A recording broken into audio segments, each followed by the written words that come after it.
রবীন্দ্র কুটিবাড়ি, যেটি কুষ্টিয়ায় অবস্থিত, কবিগুরু রবীন্দ্রনাথ ঠাকুরের বাড়ি, যেখানে তিনি অবস্থান করেছেন এবং বাংলাদেশের জাতীয় সঙ্গীত সহ অসংখ্য কবিতা উপন্যাস এখানেই বসে লিখেছিলেন। সেটা কুষ্টিয়ায় কবিগুরু রবীন্দ্রনাথ ঠাকুরের বাড়ি। অসংখ্য মানুষের অবস্থান এখানে।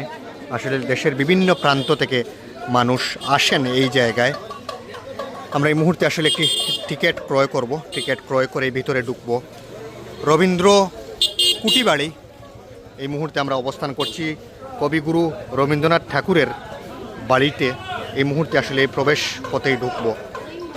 টিকিট কাউন্টার থেকে আমরা 30 টাকা মূল্যের একটি টিকিট ক্রয় করে আসলে এই মুহূর্তে আসলে ঢুকছি কবিগুরু রবীন্দ্রনাথ ঠাকুরের বাড়ি, যেখানে তিনি আসলে অবস্থান করেছেন এবং বাংলাদেশের জাতীয় সঙ্গীত এই জায়গায় বসেই কিন্তু তিনি লিখেছেন এবং অসংখ্য কবিতা উপন্যাস এখানে বসেই কিন্তু লিখেছেন। খুবই সুন্দর এবং মনোরম পরিবেশ এবং বিশাল এই এরিয়াটি আমরা এই মুহূর্তে আসলে দেখছি। এই মুহূর্তে কে কোথা থেকে সংযুক্ত আমাদেরকে জানাবেন।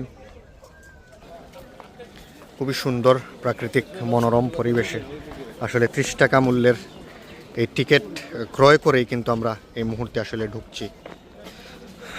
এই মুহূর্তে আসলে দেখছি যে সোনার তরী, এটা একটি উপন্যাস রয়েছে, এখানেই বসে তিনি লিখেছিলেন এবং গীতাঞ্জলি দেখতে পাচ্ছি আমরা।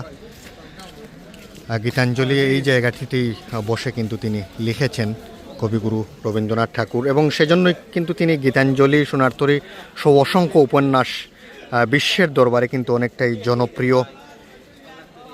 এবং এই মুহূর্তে আমরা এই গেইটেই ঢুকছি, প্রবেশ পথ, যেখানে প্রচুর মানুষ রয়েছে। খুবই সুন্দর প্রাকৃতিক মনোরম পরিবেশ এবং পাশাপাশি রবীন্দ্রনাথ ঠাকুরের বাড়িতে আমরা এই মুহূর্তে ঢুকছি, যেটাকে কুটিবাড়ি নামে অনেকেই চিনেন। দেশের বিভিন্ন প্রান্ত থেকে প্রচুর মানুষ এখানে আসেন ঘোরার জন্য।